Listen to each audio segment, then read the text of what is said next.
So we have a question now from Mokhtar in Senegal, who asks Evan, can anyone become an entrepreneur?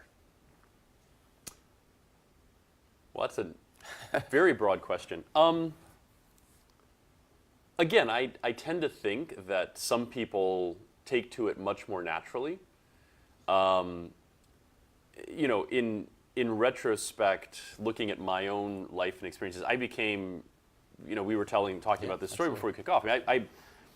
I graduated from high school in America and was all set to go off to good universities, and just woke up when I was 18 and said, everybody else is doing this college thing, I don't want to do it.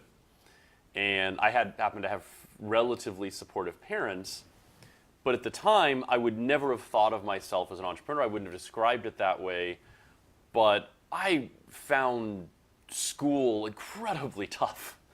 Like, I was constantly questioning my teachers and getting yelled at. I was constantly getting in trouble for stuff. I was constantly just not fitting right. And like, you know, the first possible opportunity that I could, I got away from that and went off and started building my own stuff, right? So I raised my first angel capital. I raised $1 million when I was 19 years old. Amazing. I raised $20 million before I was 23, like, sold my company I was 24, and like, you know, for me, it's funny because no one ever told me, gosh, Evan, you should be an entrepreneur. Like, that was just never something they even thought about telling you in high school. Even in the US, even in the 90s, like, that just wasn't even in the realm of what they were thinking about. But the first opportunity I had to not have somebody else telling me what I had to do, I went off and became one. Like, for me, clearly I had that sort of basic DNA of wanting to do my own things, wanting to solve problems inside me.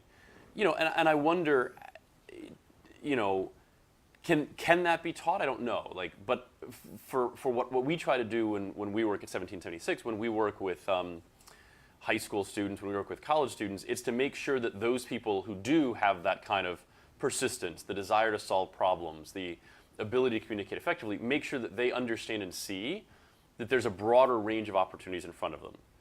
Right? Because I probably could have been forced to go off down the traditional path, and like, you have to go conform and go off and work for a big corporation and all that, and I would have been miserable, and I think my talents would have been underutilized. And so I think anyone has the potential to be an entrepreneur.